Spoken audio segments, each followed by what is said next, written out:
we really see no sector that hasn't been touched by the flexible consumption revolution. So within the next couple of years, I don't think you're going to be able to find a sector or a product category that hasn't somehow been affected by whether it's a disruptor or traditional businesses now offering their services in a much more flexibly consumed manner. Almost every form of consumable product or service is now being offered in new and different ways, where we can buy anything, anywhere, in any manner we like. I'm Heidi Rataj, and joining me today on User Friendly is Mark Litwin and Faruk Muratovic. Welcome, gentlemen.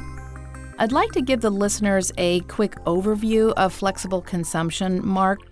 Sure. Flexible consumption is really affecting most industries and a real broad range of product offerings within those industries. We've seen a lot of shift of very capital-intensive products being offered on a services basis that lets companies not have to make very large capital investments and rather pay for services as they actually use them. For example, the healthcare industry with large MRI machines now offered to clinics on a pay-per-use basis for the actual clinic provider. You can now lease based on the hours of usage that you provide. Where do you think the business is headed? We see this moving across both businesses supporting enterprises as well as a number of different use cases in the consumer space. So within the next couple of years, I don't think you're going to be able to find a sector or a product category that hasn't somehow been affected. So, Mark, what kind of transformation will companies need to make to compete in this market? We see transformation at a number of different levels as a result of flexible consumption, all the way from the strategy companies are pursuing, the business models, and the actual operations and technology that support flexible consumption products. So we like to use the example from an operations and sales perspective of a metaphor that we call the transition from big game hunting to farming. It used to be that sales forces would sell large capital items, collect large commissions, and then move on to their next client prospect, trying to repeat the same process.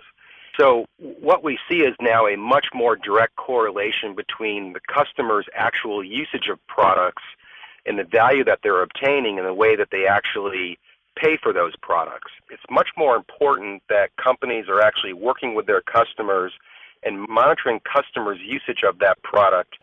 Let's talk about the examples of some of the companies that are disrupting their industries and why they've been so successful. There are two types of companies. The born flexible consumption companies, the likes of Netflix and Salesforce. Netflix, as an example, gives you an unlimited subscription to as much of their content as you can consume from the cloud, whereas if you think about Salesforce, they were the pioneers of, ironically, being an anti-software company. Rather than buying a packaged software and activating it on-premise, they said, we're going to provide to your Salesforce a service with which they can better manage their opportunities and be more effective in selling products. Adobe is a great example of a company that has really taken burn the boats approach and very systematically shifted their customer base from being perpetual to being a subscription-based software company. And there are many others that are well underway. Adobe did something that was quite sophisticated, which was to really think about how they delivered this information, not only to their stakeholders, but to their partners, contributors, content developers. Could you illuminate a little bit more on how Adobe did this so successfully? Typically, when a software company shifts from a perpetual to as a service business model, there is a noticeable short-term or mid-term revenue impact, because as a result of selling 1 year or monthly subscriptions, the amount of upfront recognized revenue is significantly smaller than in a perpetual world. And at the same time, there's a significant amount of investment required to deliver the capabilities required for this.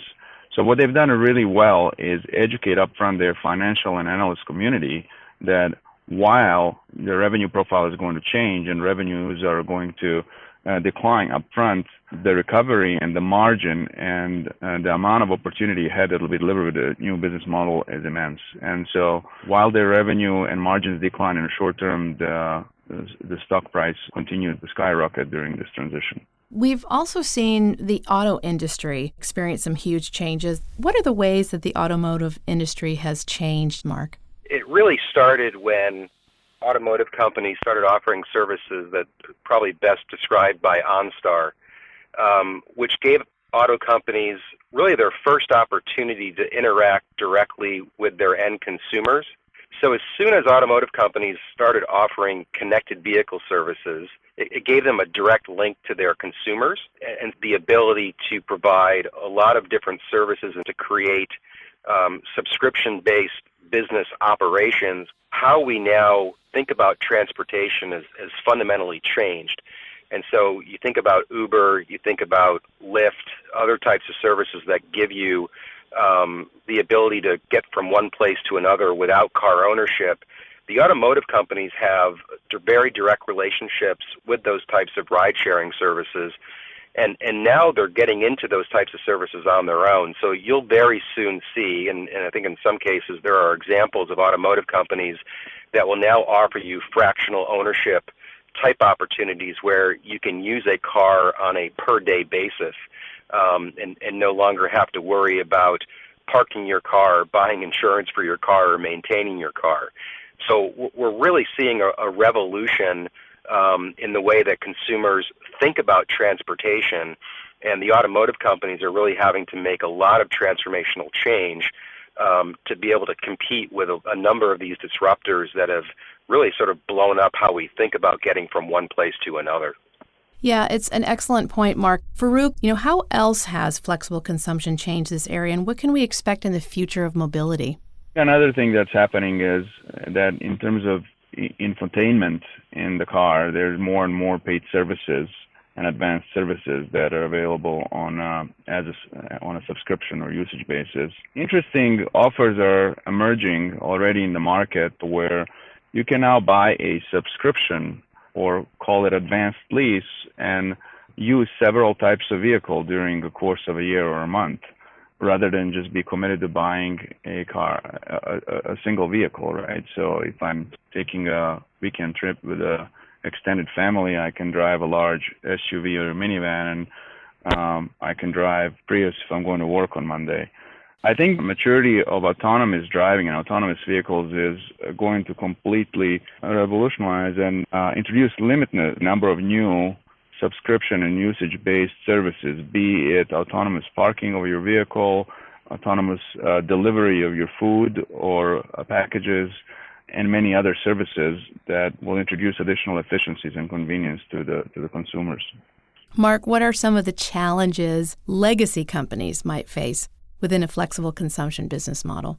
So for companies that have grown up in the model that you produce a service, you sell your service, and your connection to the customer is then disconnected, changing that relationship creates a number of challenges for how these types of companies operate, because you now have a constant connection to your customer. So as consumer expectations rise and the need to be able to support that customer becomes omnipresent, there are a lot of technical capabilities that relate to being able to interact directly with the ability to develop mobile applications, to be able to work in some cases, larger ecosystems where you now are participating in either a marketplace or in the example that we used before about connected cars.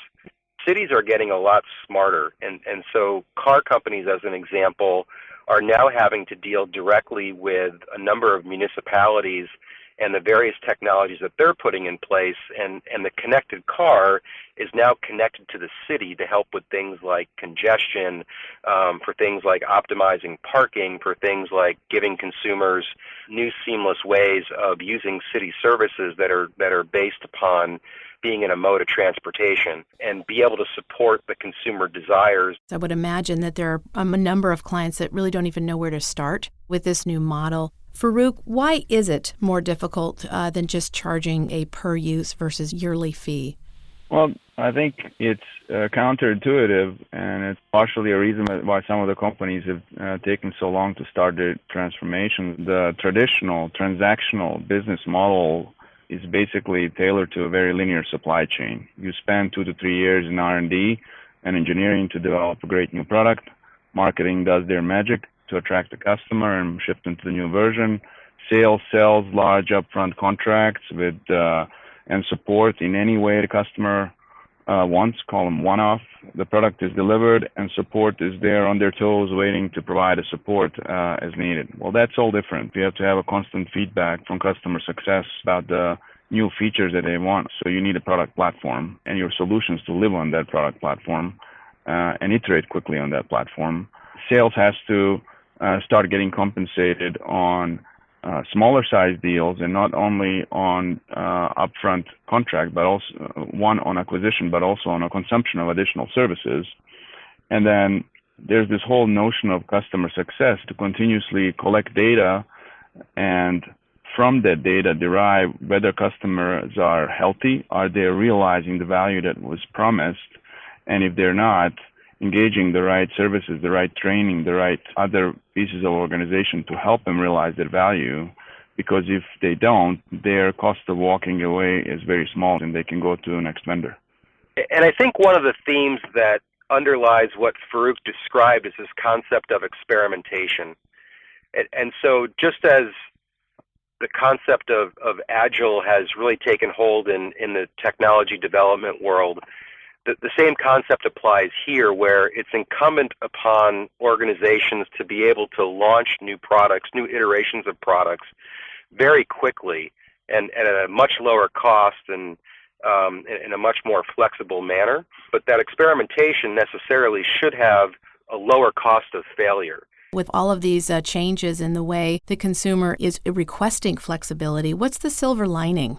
Well, the silver lining is that offering products in a flexible consumption manner provides a lot more opportunities to reach consumers that may not have otherwise used your product, or of providing new means of creating product variants. I'll use the example in the media sector.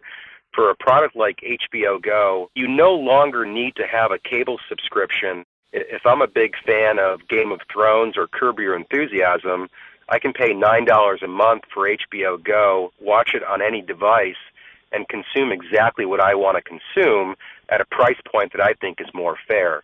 That provides an entirely new market, new revenue stream for HBO that didn't exist 5 years ago. Faruk, final thought on this program. Why is it important for companies to not overlook these types of models? When I was in college, my roommates and I would go to Blockbuster, the closest one down the street. Maybe we'd have to hit a couple of them, because if you came there too late, all the movies that were worth watching at the time were already rented out. And then Netflix showed up. And for simple subscription, you didn't need all that brick and mortar. You still needed to get the DVD to watch a movie. Not so many months after that, Blockbuster was out of business. Completely disrupted company, hundreds of times larger than Netflix. The simple truth is that flexible consumption is the new economy of consuming both in enterprise and for consumers. And unless companies listen and transform, their existence is limited. This is an area that will probably leave no product untouched. Companies not considering how to move to these types of models may be left in the dust. This is simply the way of business. I want to thank my guests today on User Friendly, Mark Litwin and Faruk Muratovic. Thank you. Thank you.